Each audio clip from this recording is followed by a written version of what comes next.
오늘 시간에는 참 과부를 경대하라, 이런 제목으로 같이 은혜를 나누겠습니다. 한번 따라 하시면 감사하겠습니다. 참 과부를 경대하라. 아름다운 정원은 수종의 종류가 많습니다. 꽃이 피는 나무도 있고, 잎이 아름다운 나무도 있고, 열매가 있는 나무도 있습니다. 겨울에 좋은 나무도 있고, 여름에 좋은 나무도 있고, 봄에 좋은 나무도 있고, 가을에 좋은 나무도 있습니다. 그래서 수종이 많고, 또 큰 나무, 작은 나무, 어린 나무, 늙은 나무, 또 수령이 따라서 많이 심겨지는 정원은 아름답습니다. 우리가 사는 사회도 마찬가지인 것입니다. 아마 신랑 신부가 아름답다 그래서 신랑 신부만 산다면 그 가정을 보고 행복한 가정이라고 말하지 않을 겁니다. 그저 아기를 낳아서 울기도 하고 잠도 못 자게 하기도 하고 뭐 오줌도 싸기도 하고 뭐 강단해지면 아기들 거니까 뭐 똥이라고 그러죠. 똥도 싸기도 하고 그래요. 또 할아버지도 계시고 할머니도 계시고 함께 사는 가정, 아름다운 가정인 것입니다. 이 교회도 마찬가지인 것입니다. 교회도요, 부자도 있고 가난한 사람도 있고 많이 배운 사람도 있고 못 배운 사람도 있고 권세가 있는 사람도 있고 없는 사람도 있고 어린아이들도 있고 학생도 있고 청년도 있고 장년도 있고 노인도 있고 이와 같이 모두가 함께 어우러져서 하나님을 예배드리고 하나님을 찬송하는 교회, 분명히 아름다운 교회일 것입니다. 우리 교회는 많은 사람들이 함께 모여서 삽니다. 성공하고 잘 사는 사람도 있지만 가난하고 의지할 데 없는 사람도 의외로 많이 있습니다. 특히 요즘 퇴직을 당하여 아무런 낙이 없이 하늘만 바라보는 중년 이상의 어른들도 상당수가 있다는 것입니다. 성경은 하나님 믿는 성도들에게 이렇게 어렵고 불쌍한 사람들을 돌보아 주라고 가르치고 계십니다. 하나님은 예로부터 연약하고 불쌍한 자들의 편에 서서 저들의 기도와 호소를 들어주셨습니다. 애굽에서 노예 생활하는 종살이하는 이스라엘 백성들의 부르짖음을 들으셔서 하나님은 지도자 모세를 세워서 이스라엘 백성들을 출애굽하게 만들었습니다. 종살이하는 애굽에서 해방시키게 만들어 주셨습니다. 그들에게 먹을 것을 주시고 그들에게 마실 것을 주시고 그들을 광야에서는 만나로 매출하기로 또 반석으로 먹고 마시게 만들어 주셨습니다. 힘없고 불쌍한 백성들 학대하는 지도자를 때로 심판하시고 또 가난한 자들의 기도를 들어주시고 응답하신 분이 누구시냐? 우리 하나님이신 것입니다. 누가복음 1장 51절로 53절에 보면 그의 팔로 힘을 보이사 마음의 생각이 교만한 자를 흩으셨고 권세 있는 자를 그 위에서 내리치셨으며 비천한 자를 높이셨고 주려는 자를 좋은 것으로 배불리셨으며 부자를 공소로 보내셨더라. 이렇게 말씀하고 계신 것입니다. 하나님은 연약한 자를 돌봐주시고 그들에게 공의를 행할 것을 명령하셨습니다. 에레미야서 22장 3절입니다. 여호와께서 이같이 말씀하시되 너희가 공평과 정을 행하여 탈취당한 자를 압박하는 손에서 건지고 이방인과 고아와 과부를 압박하거나 학대하지 말며 이곳에서 무지한 피를 흘리지 말라. 이렇게 말씀하셨습니다. 이러한 하나님의 관심을 알고 그분의 말씀에 귀를 기울여서 우리는 진실한 성도로서 연약하고 불쌍한 사람들을 돌보아 주어야 될 것인 것입니다. 이것이 하나님이 원하시는 것이요, 이것이 하나님의 뜻이요, 이것이 하나님이 명령하셨습니다. 오늘 본문에서 하나님은 말씀하십니다. 참 과부인 과부를 경대하라 하고 명령하셨습니다. 해도 좋고 안 해도 좋다 그 말이 아닌 것입니다. 참 과부인 과부를 경대하라 하고 명령하고 계신 것입니다. 자, 과연 그렇다면 우리가 도와줘야 할 과부는, 참 과부는 어떤 사람들을 말하는가, 오늘 몇 가지로 알아보고 우리가 깨닫고 이렇게 살고 그래서 하나님으로부터 칭찬받고 상급받는 우리 모두가 다 되십시다. 첫째로 외롭고 힘없는 사람들입니다. 참 과부는 누구냐? 외롭고 힘없는 사람들. 과부가 된 사람은 대개 의지할 데가 없어서 애롭게 되고 생활이 넉넉하지 못해서 기력을 상실한 그런 사람들입니다. 우리는 가까운 주변에서부터 이런 사람들을 찾아서 돌보아 줌으로써 예수 사랑을 실천해야 할 것입니다. 예수님 사랑은요, 말로만 실천하는 게 아니라고요. 예수님 사랑은 말로만 하는 게 아니라고요. 주님 말씀하십니다. 영혼 없는 몸이 죽은 것처럼 행함이 없는 믿음은 죽은 것이니라 말씀. 야고보서 2장 27절 말씀이십니다. 자, 그러면 참 과부가 누군가를 알아보고 이들부터 도와줘야 할 것입니다. 참 과부란 말은요, 결혼했다가 남편을 잃고 현재 나이가 60세가 넘은 사람을 가리킨 것입니다. 과부되고 바로 그 사람 보고 참 과부라고 말하지 않습니다. 30대의 과부가 되었든 40대가 과부가 되었든 50대가 과부가 되었든 현재 나이가 과부가 되고 다시 시집가지 아니하고 가정을 지키고 자녀를 돌보면서 나이 60이 넘으신 분, 그런 분을 가리켜서 참 과부다 이렇게 말합니다. 또 나 60살라고 하는 것은 그만큼 연륜이 있고 또 고생을 많이 했다는 그런 사람인 것입니다. 또 참과부는 어떤 사람이냐? 선한 행실로 살아가는 사람을 가리킵니다. 그저 과부가 되고 60세가 된 사람은 무조건 참 과부냐? 그렇지 않습니다. 어떻게 살고 있느냐가 중요하다는 것입니다. 디모데전서 5장 10절입니다. 선한 행실의 증거가 있어 혹은 자녀를 양육하며 혹은 나그네를 대접하며 혹은 성도들의 발을 씻기며 혹은 환난 당한 자들을 구제하며 혹은 모흐른 선한 일을 좋은 자라야 할지는. 그렇습니다. 과부가 되고 애롭지만 애로운 중에도 선한 행실의 증거가 있다는 것입니다. 자녀를 잘 길렀고요, 나그네를 잘 대접했고요, 혹은 성도의 발을 씻겼고요, 혹은 환난 당하는 자를 구제했고요, 혹은 모든 선한 일을 쫓은 자라야 할 것이요, 이렇게 말했어요. 이런 사람들을 하나님 뭐라 말합니까? 참 과부라는 것입니다. 그런 참 과부를 돌봐 주라고 말씀하십니다. 이런 사람들이 돌보니가 없어 홀로 있을 때 교회가 먼저 나가서 이들을 보살펴 주라는 것입니다. 성도들이 구역원에서 아니면 그 지역 교구에서 먼저 돌보아 주라고 말씀하십니다. 그렇습니다. 주변에 홀로 있으면서 애롭고 쓸쓸한 사람이 없는가 살펴보아야 될 것입니다. 우리 구역에는 홀로 되어서 애롭고 쓸쓸한 사람이 없는가, 애롭고 힘없는 사람들이 없는가 살펴봐야 된다는 것입니다. 60세 이상의 여인이 아니라 할지라도 마치 과부와 같이 홀로 살면서 애롭고 쓸쓸하게 살아가는 사람이 있다면, 가난하고 고통당하면서 살아가는 사람이 있다면 이들에게 관심을 가져줘야 됩니다. 도움의 손길을 베풀어 줘야 하나님이 기뻐하시고 그런 사람들에게 하나님이 상 주실 것을 말씀하고 계신 것입니다. 아무데도 기댈 것 없이 연약한 사람들을 찾아보아야 된다는 것입니다. 참 과부란 더 이상 돌봐줄 가족이나 친척이 없이 아무런 의지할 데 없는 사람들을 가리키는 것입니다. 이들과 같이 이 세상에서 더 이상 도움받지 못하고 살아가는 사람, 그런 사람이 있다면 우리가 나가서 돌봐줘야 된다는 것입니다. 그러나 가까운 친족과 친척이 있다면 먼저 이러한 성도들이 과부와 애로운 자들을 찾아가 도와줄 것을 성경 말씀합니다. 남이 도와줄 것을 바라지 말고 먼저 가족이 가서 먼저 돌봐주라는 것입니다. 친척이 가서 먼저 돌보아 주라고 말씀하십니다. 디모데전서 5장 8절입니다. 누구든지 자기 친족 특히 자기 가족을 돌아보지 않으면 믿음을 배반한 자여 불신자보다 더 악한 자니라, 이렇게 말씀하십니다.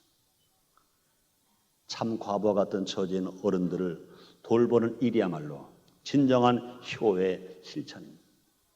효는 말로 그치는 것이 효가 아닌 것입니다. 효는 행하는 거예요. 그래서 효를 가르쳐 말합니다. 10,000가지 행할 것 중에 첫째가 효다. 공자님 말씀이었습니다. 우리 하나님께서는요, 대인계명 중에 첫 계명을 부모 공경 계명이라 말했습니다. 네 부모를 공경하라. 그리하면 내가 네게 준 땅에서 네 생명 길고 장수하리라, 잘 되리라, 이렇게 말씀했습니다. 디모데전서 5장 4절입니다. 만일 어떤 과부에게 자녀나 손자들이 있거든 저희로 먼저 자기 집에서 효를 행하여 부모에게 보답하기를 배우게 하라. 이것이 하나님 앞에 받으실 만한 것이니 말씀했습니다. 하나님으로부터 상급받는 길, 하나님으로부터 사랑받는 길, 그것이 뭐냐? 효를 가르치고 효를 행하는 것이다 말씀했습니다. 자, 두 번째로 참 과부는 어떤 사람들이냐? 나이 들고 어려운 사람들입니다. 성경에서 말하는 과부란 나이가 많이 들고 또 형편이 어려운 사람들을 가리키는 것입니다. 우리는 이들에게 가까이 다가가서 사랑의 온정을 베풀어야 하는 것입니다. 우리는 우리 어른을 공경하는 법을 배워야 합니다. 그렇습니다. 우리 어른을 섬기는 것은 지혜롭게 사는 길인 것입니다. 우리가 아무리 지식이 많다 하더라도, 우리가 세상 학박자를 많이 가지고 있다 하더라도 우리 어른을 공경하지 못한다면, 우리 어른을 공경하는 법을 알지 못한다면, 실천하지 못한다면, 실천하지 않는다면 그 사람은 지혜로운 사람이 아니라는 것입니다. 잠언 15장 5절입니다. 아비 훈계를 없인 여기는 자는 미련한 자요 경계를 바는 자는 슬기를 얻은 자니라 말했습니다. 아비의 훈계를 없인 여기는 자는 미련한 자라는 것입니다. 아무리 지식이 많고 학벌이 많아도 아비 훈계를 없인 여기는 자는 미련한 자입니다. 그러나 경계를 바는 자는 슬기로운 자, 지혜로운 자임을 말씀하고 있습니다. 남의 부모라 할지라도 어른을 공경하고 마치 가족을 대하듯이 잘 모셔야 될 것을 성경은 우리에게 가르쳐주고 계십니다. 디모데전서 5장 1절로 2절입니다. 늙은이를 꾸짖지 말고 권하되 아비에게 하듯하며 젊은이를 형제에게 하듯하며 늙은 여자를 어머니에게 하듯하며 젊은 여자를 일절 깨끗함으로 자매에게 하듯 하라. 이렇게 말씀했습니다. 그렇습니다. 나이가 들면 의지할 대상이 더욱 절실해지는 것입니다. 사람이 늙으면 다시 어린애가 된다고 합니다. 가족이나 친척이 있어서 누군가가 곁에서 돌봐주지 않으면 더욱 살아가기가 힘들어지는 시대가 어느 시대입니까? 노인 시대입니다. 늙으면 그렇게 된다는 것입니다. 특히 가진 것이 없고 병들었을 때는 그 고난이 더욱 극심해지는 것입니다. 요사이들은요, 부모가 돈을 많이 가지고 계시면 효자가 되고, 부모가 일찍 자식에게 모든 재산 몽땅 넘겨주면 그 자식들은 불효 자식이 된다는 거예요. 이런 사회가 되니까 이렇게 도덕이 땅에 떨어지고 윤리가 땅에 떨어지고 효를 찾아볼 수 없고, 이 사회가 이처럼 캄캄한 사회가 되어버리고 마는 것입니다. 병들어서 고난당하는 사람을 찾아가야 합니다. 그렇습니다. 병환 중에 있는 노인들은 가장 어려운 처지에 있는 사람들인 것입니다. 정성 어린 병 간호와 치료비를 나누어 부담하는 일들이 실천되어야 될 것입니다. 나의 부모, 나의 친족은 두말할 것도 없거니와 나의 부모가 아니고 나의 친척이 아니다 하더라도 우리 주위에 노인이 병드시고 노인이 병원비가 없어서 노인이 고통당하고 있다면 그것이 곧 나의 부모의 아픔으로 알고 돌봐드려야 된다는 것입니다. 첫째로 참갑은 어떤 사람입니까? 실패하고 낙심한 사람들입니다. 요사이 너무나 많은 사람들이 실패하고 낙심하고 절망하는 사람들이 얼마나 많으니 말입니다. 이 성경에서 과부란 처지가 매우 불행하고 가혹한 대우를 받으며 천재지변이나 사회적 위치가 닥쳤을 때, 사회적 위기가 닥쳤을 때 그 재난의 희생자로 간주되었습니다. 그리고 누수경과 같이 과부가 된다는 것은 하나의 치욕으로 여겼습니다.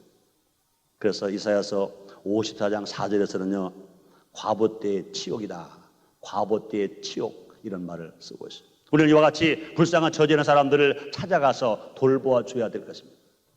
서양 속담에 그런 말이 있습니다. 어려울 때 친구가 진짜 친구예요. 어려울 때 친구가 진짜 친구. 야고보서 1장 27절입니다. 하나님 아버지 앞에서 정결하고 더러움이 없는 경건은 곧 고아와 과부를 그 환난 중에 돌아보고 또 자기를 직접 새 속에 물들지 아니하는 이것이니라.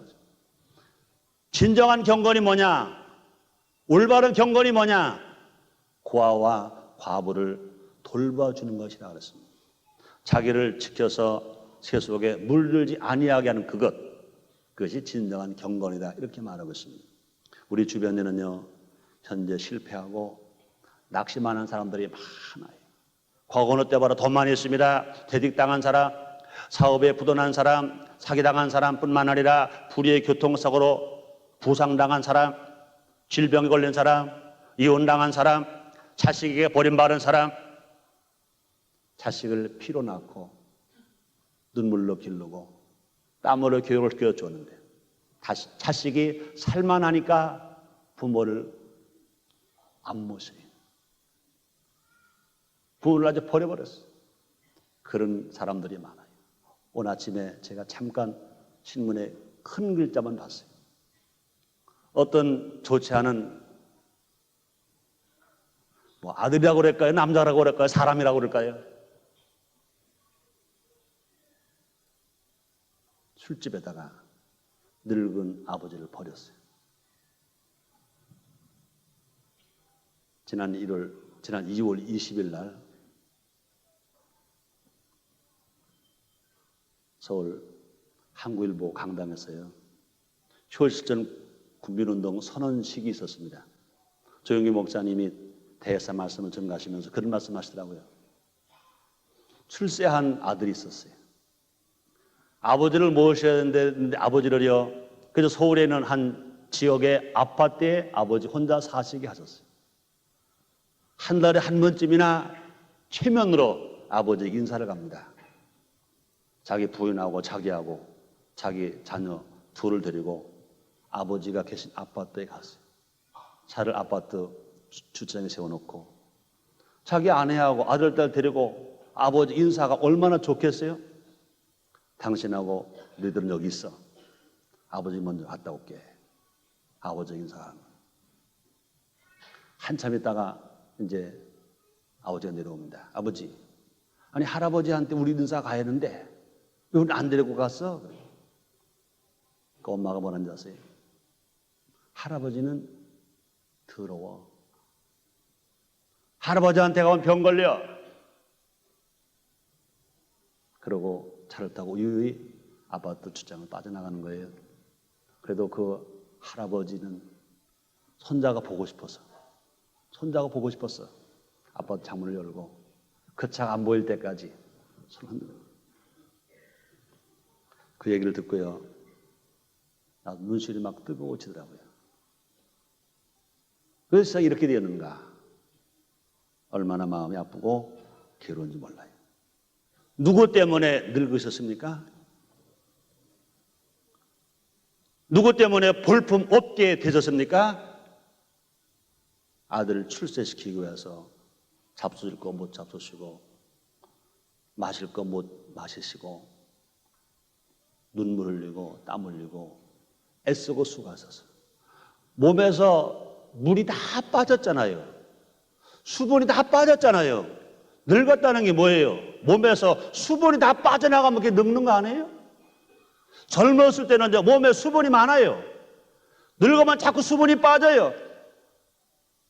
피로 났느라고 수분 빠지고, 눈물 흘리느라고 수분 빠지고, 땀 흘리느라고 수분 빠지고, 다 수분 빠졌어요.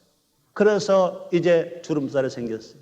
그래서 얼굴뿐 아니라 몸 전체가 골이 패였어요. 왜요? 수분 빠지면 골 패는 거 아니에요?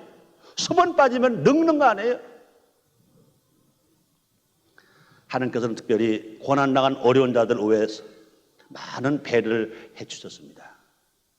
하나님께서는 율법을 제정하실 때 곡식과 포도를 추수하는 과정에서 과부들의 굶주림에 참작되었어요. 그들 이삭을 줍도록 추수한 중 일부를 남겨놓도록 해놓으셨습니다. 신명기 24장 19절에 보세요. 내가 밭에서 곡식을 베일 때 그 한 뭇 이삭을 밭에 잃어버렸거든 다시 가서 취하지 말고 객과 고아와 가부를 위하여 버려두라. 그리하면 네 하나님 여호와께서 네 손으로 하는 범사에 복을 주시리라. 추수하다가 흘린 거 주지 말으라는 거예요. 어느 고아와 과부가 와서 추수하다가 먹을지 모르겠다는 거예요. 그 고아가 누구냐는 거예요. 그 과부가 누구냐는 거예요. 하나님의 사랑받는 사람이라는 거예요. 그걸 버려두고 그냥 있으면 하나님이 대신 갚아주시고 대신 더 복을 주시겠다는 거예요. 레위인과 체류자 그리고 고아와 과부들은 제3년에 추수한 것의 10분의 1을 받을 수 있도록 했습니다. 신명기 14장 28절 29절입니다. 매 3년 끝에 그의 소산의 10분의 1을 다 내어 내 성읍에 저축하여 너희 중에 분깃이나 기업이 없는 레위인과 내 성중에 오가는 객과 및 고아와 과부들로 와서 먹어 배부르게 하라. 그리하면 내 하나님 여호와께서 너희 손으로 하는 범사에 내게 복을 주시리라. 이렇게 말씀했습니다. 가난한 자들을 착취하거나 억울하게 대하는 것을 금하셨습니다. 신명기 24장 17절입니다. 너는 객이나 고아의 송사를 억울하게 말며 과부의 옷을 전집하지 말라. 이렇게 말씀했습니다. 위에서 알 수 있듯이 우리가 사랑으로 베푸는 행위는요 풍성한 복이 따르게 되었습니다. 신명기 14장 29절입니다. 그리하면 네 하는 여호와께서 너의 손으로 하는 범사에 내게 축복을 주시리라 말씀했습니다. 그뿐이 아닙니다. 시편 37편 26절에서 보면은 종일토록 은혜를 베풀고 꾸어주니 그 자손이 복을 받는도다 말씀했습니다. 그뿐이 아닙니다. 누가복음 6장 38절에서 예수님 말씀하십니다. 주라 그러면 줄 것이니 곧 후이되어 누르고 흔들어 넘치도록 하여 너에게 도로 안겨주리라 주님 말씀했습니다. 그런 은혜와 그런 사랑과 그런 축복이 여러분 모두에게 있게 되시기를 주님의 이름으로 축원합니다. 네 번째, 참 과부는 어떤 사람의 참 과부입니까? 오직 하나님만 의지하는 사람들인 것입니다. 세상에 빽이 없는 사람, 세상에 의지할 사람이 없는 사람, 오직 하나님만을 의지하는 사람, 하나님만 믿고 따르는 사람, 그런 사람을 우리가 잘 돌봐준다면 하나님이 기뻐하셨습니다. 이 과부들은 아무 의지할 데 없는 사람들로서 소망을 오직 하나님께 두고 살아갑니다. 이들을 잘 돌봐줄 때 교회는 그들의 기도로 말미암아 더욱 성장하게 되고 더 크게 부흥할 수 있습니다. 디모데전서 5장 5절입니다. 참 과부로서 의로운 자는 하나님께 소망을 두어 주야로 항상 기도와 간구를 하거니와 말씀했습니다. 응답받는 기도는 자신의 모든 것을 털어버리고 빈 마음으로 오직 하나님만을 신뢰하며 드리는 기도가 응답받는 기도인 것입니다. 그러므로 참 과부의 기도에는 진실이 담겨져 있습니다. 참 과부는요 절대로 기도에 거짓이 없다고요. 참 과부의 기도는요 과장이 없습니다. 참 과부의 기도는요 교만하지 않습니다. 참 과부의 기도는요 자랑하지 않습니다. 진실된 기도를 합니다. 그뿐이 아닙니다. 참 과부의 믿음은 오직 하나님을 향한 철저한 헌신의 바탕을 두고 있습니다. 교회 과부들이 생활이 어려워져서 걱정만 하는 대신에 집중해서 기도할 수 있다면, 집중해서 기도할 수 있다면 그것은 교회의 커다란 축복이 되는 거라고요. 우리 교회가 우리 이웃이 정말 참 과부가 어려움을 당할 때 그들이 먹을 것, 입을 것, 마실 것을 다 책임져주고 그들이 하나님 앞에 기도만 할 수 있게 만들어준다면, 그들의 주님의 일 하게만 만들어준다면 교회가 부흥할 수 있고 나라가 사는 역사가 일어날 것 기대하시기 바랍니다. 하나님 이런 과부를 특별히 보여주시고 그들에게 양식 의복을 제공해 주시는 것입니다. 신명기 10장 17절로 18절입니다. 너희 하나님 여호와는 신의 신이시며 주의 주시여 크고 능하시며 두려우신 하나님이시라. 사람을 애모로 보지 아니하시며 뇌물을 받지 아니하시며 고아와 과부를 위하여 신원하시며 나그네를 사랑하사 그에게 식물과 의복을 주시나니 이렇게 말씀했습니다. 우리 하나님이 그들을 보살피고 계신 것입니다. 하나님은 우리 성도의 손길을 통해서 과부에게 양식과 의복이 제공되기를 원하고 계셨습니다. 하나님은 사람을 통해서 일하십니다. 성도의 헌신은 신앙이 살아있다는 증거예요. 또 성도의 헌신은 믿음이 자라가고 있다는 증거인 것입니다. 성도들은요 헌신을 통해서 신앙이 살았는지 죽었는지 확인할 수 있고, 또 성도들의 신앙 헌신을 통해서 신앙이 믿음이 성장하는 거예요. 믿음이 커지는 것입니다. 아라비아 속담에 그런 말이 있다고 그래요. 하나님은 자선을 할 수 있도록 인간의 손을 만들었다. 하나님 왜 손을 만들었냐? 이 손을 가지고 자비를 베풀고 자선을 베풀고 사랑을 베풀으라고 하나님이 사람에게 손을 만들어 주셨다는 것입니다. 주는 것은 다른 사람에게도 복이 되고 나에게는 상이 됩니다. 한번 따라 하시겠습니다. 주는 것은 다른 사람에게 유익이 되고 나에게는 상이 된다. 믿으시면 아멘 하겠습니다. 그렇습니다. 사도행전 20장 35절입니다. 이같이 수고하여 약한 사람들을 돕고 또 주 예수의 친히 말씀하신 바 주는 것이 받는 것보다 복이 있다 하심을 기억하여야 할지니라 말씀했습니다. 주는 것이 받는 자보다 복이 있다고 그랬습니다. 주는 사람이 받는 사람보다 복이 있다고 그랬습니다. 주는 것이 받는 것보다 복이 있다고 말씀했습니다. 그러므로 내가 남에게 나눠주고 베풀어 주면 받는 그 사람은 유익이 되고 주는 나는 상이 됩니다. 하늘의 상이 되고 자손이 잘 때는 상을 얻을 수 있고 하나님의 축복 가운데 날마다 인정받고 복되게 살아갈 수가 있습니다. 결론을 짓겠습니다. 시편 68편 5절에서 하나님은 고아의 아버지시며 과부의 재판장이시다 말씀했습니다. 이처럼 하나님은 특별히 어려운 처지에 있는 사람들에게 관심을 가지시고 그들의 간구와 소원을 들어주시기를 원하시는 좋으신 하나님이십니다. 오늘 본문에서 하나님은 삼과부인 과부를 경대하라 하고 명령하셨습니다. 또한 야고보서 1장 27절에서는 고아와 과부를 그 환난 중에 돌아보는 것이 진정한 경건이라 이렇게 말했습니다. 이제 우리 주위에 어떤 사람들이 과부인가를 깊이 생각하면서 우리가 보살펴 주어야 할 것입니다. 애롭고 힘없는 사람, 나이 들고 어려운 사람, 실패와 낙심의 사람, 그래서 오직 하나님을 의지하는 사람이 누구인가를 찾아보아야 될 것인 것입니다. 그래서 나에게 가까이 있는 사람부터 관심을 가지고 찾아가서 직접 돌보아주고 위로해주고 필요한 것을 공급해주고 나눠주고 베풀어주는 그런 삶을 살아가야 할 것입니다. 이런 신앙이 산 신앙이에요. 이런 신앙이 하나님으로부터 인정받는 신앙, 이런 신앙이 상받는 신앙, 이런 신앙이 복받는 신앙인 것입니다. 이런 사람이 기도할 때마다 할문이 열려지고 기도하는 것마다 응답받아서 영혼이 잘 되고 범성통하고 강건한 축복을 받게 될 줄 믿습니다. 오늘 주님 말씀 맞습니다. 참 과부를 경대하라. 우리 주위에 내가 보살펴줘야 할 참 과부가 누군지, 내가 돌보아줘야 할 참 과부가 누구인지, 나의 것을 나눠줘야 할 참 과부가 누구인지 분명히 하나님은 우리에게 상 주시기 위해서 우리의 신앙을 올라가게 만들고 또 성장시키게 해주시기 위하여 우리 주위에 참 과부를 두셨습니다. 우리 주위에 나보다 어렵고 나보다 가난하고 나보다 고통나고 나보다 애로운 사람이 있다는 것은 하나님은 나를 사랑하시기 때문에 나에게 상급 주시려고 나의 믿음을 키워주시려고 하나님이 허락하셨다고 믿고 감사하고 참여할 때 우리는 날마다 주님의 사랑 안에서 힘있게 살아가는 우리 모두가 될 줄 믿습니다. 기도하겠습니다. 하나님 아버지 감사합니다. 오늘 우리 주님 말씀 맞습니다. 참 과부를 경대하라. 우리 모두가 관심을 갖고 그들 가까이 가서 주의 이름으로 대접하는 우리 모두가 되어지게 하여 주시옵소서. 그러므로 산신앙 갖게 하여 주시옵소서. 예수님 이름으로 기도드렸나이다. 아멘.